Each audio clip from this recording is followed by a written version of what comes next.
Okay, so I'm here today in the Real Reviews headquarters. I'm here to interview Viv Thomson, who is the fourth generation member of the Thomson family, who own Best's Wines in Great Western and have owned it for quite a long time, but they've been producing this wonderful wine which we're going to be talking about, which is the Best's Thomson family. This is the 2020 vintage. It's a Shiraz, and it's now 5 years old, of course, and it's made from the oldest vines on the property, the Shiraz vines, which were planted in 1868, I think was the correct year, Viv. How many vintages have you seen now, Viv, at Great Western? Oh, hell, I don't know. I came home, I think, in 61, ever since. So I've seen everyone since then. And probably this year, it's been very little input at all.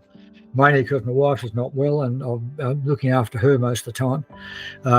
But I guess as the years, when Trevor Mast first joined us, he was our first winemaker we had, and that was in, I think, 75. I had a lot of input at that stage. But as the years have gone on, my input's become less and less. This is the star of the show, this fantastic wine, 2020 vintage. It seems to me that you're releasing it a bit later than you used to. Is that an intentional thing? I think it's been happening with a lot of other people as well, and I think it's a good move. I mean, these wines are wines which are good for, you know, I tell people if they come to our cellar door, if they're looking at wines of this type or even with our Binot, I say, look, these wines are good. These are good for 10 years. But of course, it depends where you come from. Melbourne, 10 years. Sydney 5 years, and Brisbane drink them tomorrow. These classic wines to keep them a few years and drink them when they've got a little bit of maturity on them, or after they've got a bit of maturity on them. Amazing. I remember Len Evans years ago came to our cellars and said, went down below, said, "Oh, it's too bloody cold out here. They don't develop." And he's dead right. And the wines we pull out from that cellar, which can be 20, 30, 50 years old, and they're still in pretty reasonable condition, you know. Well, when I last saw you, Viv, I think I was visiting you and you dragged out a bottle of the famous 67, which is still drinking well. And I had it in my head that 67 was your first vintage. Maybe it was your first vintage in full charge of the winery, was it? I don't think there was ever a particular date, but I guess by 67 I was moving into a situation where I'd probably pass in on the way down.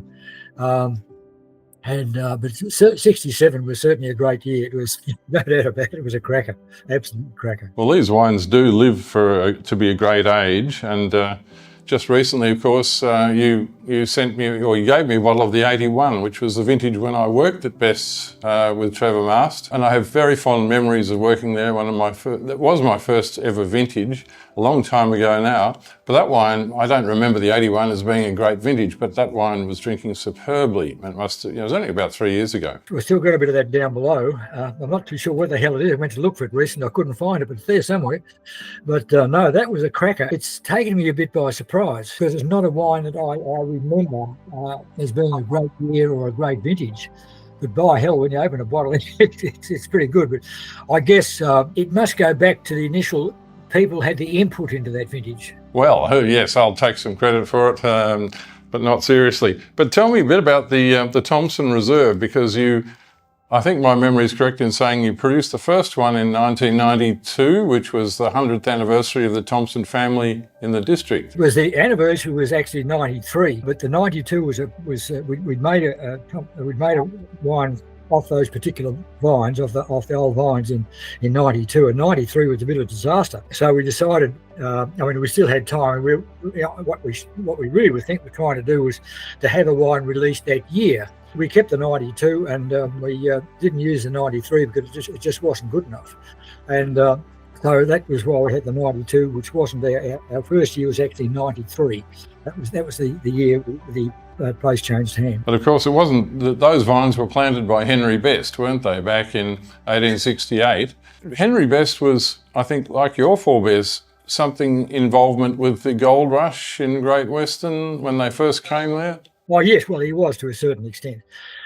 What happened? The Bests arrived in Hobart in 1830, and they moved up to Launceston. The interesting thing was that when the boat arrived in Hobart, it was there to be refurbished. It was going to be there for some time. So a couple of them walked up to Launceston. This would have been 1830, mind you, 1830, 1831. and looking for somewhere they could stay, because that's where they were heading for Launceston. Now, when you think of Hobart to Launceston, it's not very far, but in those days, you'd be lucky if there was a goat track, I would think. Anyway, they went up there and arranged accommodation, and eventually, when the boat was right, they sailed round and landed Launceston, Gulf of Launceston. And I said they were cabinet makers, and one of their main complaints was the cheap imports coming in from England. This is in the 1830s. They then, some of them stayed in in Launceston, the others moved across to Melbourne. And this is where the boys grew up. And it was during the gold mining war, they, I guess like a lot of other people, and this is sort of just, I'm surmising a lot of this, they headed off to the gold fields and found that a waste of time. But they ended up at Great Western. They probably weren't great miners, but what they had done, they'd learned a lot about cattle. Their sister had married a chap from the Western District who ran cattle. And so they learned about cattle there, about running cattle and slaughtering cattle. So they set up slaughter yards at we're just behind where the Sepples are today. The original road there was called Slaughterhouse Road. The name was changed about 10 years ago, I suppose, for obvious reasons. But that's where they started. And so they were up there providing meat to the miners. And then Truett and Blompeed, who must have been an amazing couple. He came from the grape growing area in Switzerland, and she was from the north of France, had no grape growing experience at all. They met on the goldfields and ended up at Great Western, and they decided to plant vines. And their vines were quite successful. So the best, when the gold started to run out, and I suppose their business dried up, they decided to take on winemaking. Of course, they knew nothing about wine, having no wine background at all. But it's just incredible what they achieved and what they did. So Viv, why do you think these two brothers, Henry and Joseph, planted vines when, frankly, not many people were interested in wine, let alone high-quality red table wine or any sort of quality wine? They both decided to plant vines on either side of the highway. Henry planted your vineyard and Joseph planted what became Seppelt's Great Western. It is an extraordinary thing, isn't it, that they both decided to plant vines? I don't quite understand it. I mean, when the Thomson family came to Great Western, that was a bit different, because that was actually in a wine boom. 1890s coincided with the land boom. Regional wine was at its zenith. There were 4 viticultural associations with a proposed area of some 1,900 acres and 112 vigneron. That's in the 1890s. That's a lot of vignerons. That's a lot of people. You ask the question, why did the Thomsons start? Well, that's why they started, but why the best started, I don't know. But I guess that wine was alcohol, and while the malting boom had died, I don't know. It's hard to say why people started. Later on, and going back to the 1890s, I've got a note down here. The Best brothers, together with Truett and Blompeed, had long been winning medals and prizes for their table wines in the other colonies, England and France. In 1891, Hans Irvine undertook a trip to Europe with the express purpose of placing the wines of the district on the English market. With Mr. Irvine's trip heralded the beginning of a successful growth export of district table wines, sparkling both bottle and bulk, into England and India. Now, you've got to remember that British Raj were in India. And we've got old stencils here which refer to cities in India. So by the 80s, 90s, they were really going strong. So Viv, this is a rare wine because you only make it in, I think, 6 out of 10 vintages. Partly, I know you're in a very frosty spot there where the original vines are planted, and you have been hit by frost more times than you really deserve to be. But is that the only reason, or is it just some years the quality isn't quite up to it? Well, let's put it this way. If you haven't got the quantity, it's a bit pointless releasing, 20 dozen. So in poor yielding years, but also if we get very late years when we can't get them ripe, which is pretty rare, it is particularly now, I think it's a matter of looking at the wine, and the point is this wine's special. And if it's not up to scratch, then we're the losers. So if it means the wine is not up to scratch, or we don't consider, Ian Mackenzie's worked with us quite a lot over the years. And it is a single vineyard wine. To help make decisions along these lines, because he sees a lot of wines. He's not consulting with us anymore, he's retired. But early years, I think he would have been still consulting at that stage. But certainly, when you've got an icon wine like this, you've got to maintain that quality and standard. If not, I mean, it's a bit like Grange. I mean, they don't put out dud Granges, do they? Well, I think that's a good comparison because this is a single vineyard wine and it's subject to all the vagaries that nature throws at it, whereas Grange can be made from a lot of vineyards in a lot of regions. So people have to understand that this is a rare beast because of that. Always felt that this is special, and we can't afford to put out a wine which isn't special. I might send you up a copy of this year. That was printed in 1913. And there's a number of companies. I think there was Hardy's. This was a merchant's catalogue. I don't know if you've ever seen them, but the old general merchants years ago sold everything. They sold dray wheels, ladies' corsets, wine, everything. And on this page, it was Grodno. I think Grodno in Sydney, and I think it was 1913, 1911. But there are a number of wineries had numbers 0, 1, 2, and 3. And all the different price ranges. The number 0 might have been 2 and 6 a bottle. The number 1 was 2 and 3pence a bottle, and so forth and so forth. But it really was a piece of history which has been lost in time. Just getting back to the wine, those vines are now 152 years old, or they were in 2020. They were 152 years old. That's very old. How much older can they get, do you think, before they curl up their toes? Well, it's a bit of a competition between me and the old vines. Which turns up its toes first? Look, I don't know. But all I know is that it's global warming is a reality. When you live here and you live under this system of nature first, you appreciate that nature is pretty powerful. While we've had a few wet years since '97, I reckon our rainfall over that period has dropped about 20%. We are on the border here, absolute border of rainfall. Anything extra we get is fantastic, but we're getting less and less all the time. We do get a few wet years, but generally the overall average, I'd say, has dropped about 20%. And so I really have my concerns about preserving these old vines. So these are unirrigated vines, aren't they? They're not watered. With the Thomson Family Shiraz, we put a bit of water on them this year because we're concerned they bloody will die. And we don't want that happening. I mean, any water we use will be very judicial. It's a matter of keeping them alive. And however, we've got the other old vines out the front here. Well, we won't put water on those, but they're start to look pretty ordinary too. But as over the last 20 years, our rainfall has dropped about 20%. And I'm not just wondering how far down they can go. That's pretty terrible.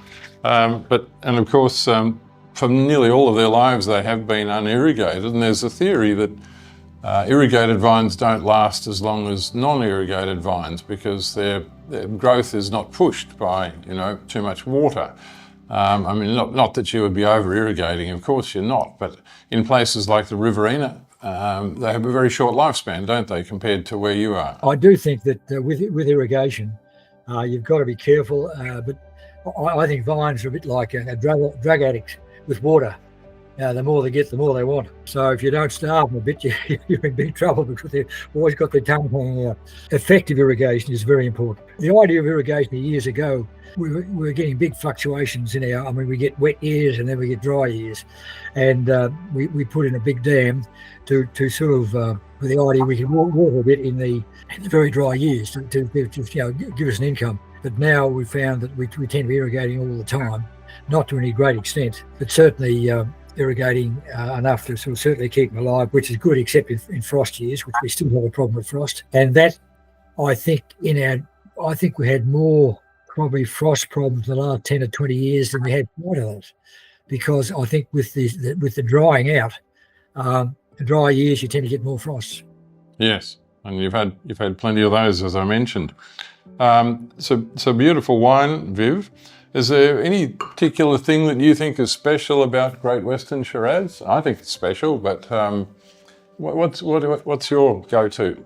I'm a great person about drinkability. I mean, it's nice to hold up, look at the colour, get the nose, get the flavour, but I like to drink wines. With the wines from this area, and in particular this wine, is the balance. I had a great French Burgundy just recently, And the thing about it was balance. And I'm not comparing these wines to Burgundy, but what I'm saying is that the thing that always strikes me, and in particular at Thomson Family Shiraz, is the balance. They're balanced and they're great drinking wines. And it's not a blip, a blockbuster. There still seems to be this feeling in some parts of the country that for your reserve wine, and this is effectively your reserve wine, the wine needs to be more concentrated, blacker in colour, heavier, more tannic, more oaky, more everything. But thankfully, bests have never gone down that route, even if you could, but you probably can't because you do what the region produces, don't you? Well, that's it. No, I've always maintained that I often described our wines as the wines are being quite light. Well, I don't mean light, but I mean they've got nothing sticks out too far. They're balanced wines. I guess winemaking has an effect, but I don't believe you can make a big wine from Great Western. And not a big, heavy tannic wine. I've been arguing with our winemaking, saying, well, they don't want to do too much of this, but I keep saying, you can't make a big wine. It just doesn't happen. I mean, the only big wines I can ever remember making was in, say, 64. And those wines are still going pretty well. But the point is, in this wines, they are lighter, they're less tannic, they probably lack a bit of fruit, they lack a bit of richness, but they've got this lovely balance about them. And I think that's, I guess I'm biased, of course, but I think if I'm looking at a wine, what I'm looking for is balance and drinkability. And I believe the Shirazes, and in particular our Thomson Family Shiraz, does have this. I mean, I think this wine, you could drink it as a young wine, you could drink it as an old wine. I mean, it's still got balance and good drinkability. Yeah. It seems to me that what you're saying is that it's an intense wine, doesn't lack intensity or body, but it's not a big, heavy wine, and it's an effortless wine. It's got this sort of lightness of being rather than lightness in terms of feebleness. It's got intensity, length, power, etc., but it's an understated wine, which is just delicious to drink. And I do notice that you've only used 20% new oak on it too, which is marvellous. You're letting the fruit speak rather than cluttering it up with too much oak, which is fantastic. I'm really enjoying this. It's not really drink o'clock yet, but I'm enjoying it. I'm enjoying it. Well, we better wind it up there, Viv. Thanks, but we could continue talking for hours, I know, but we better not. And look, great to chat to you, and may there be many more wonderful Thomson Family Shirazes.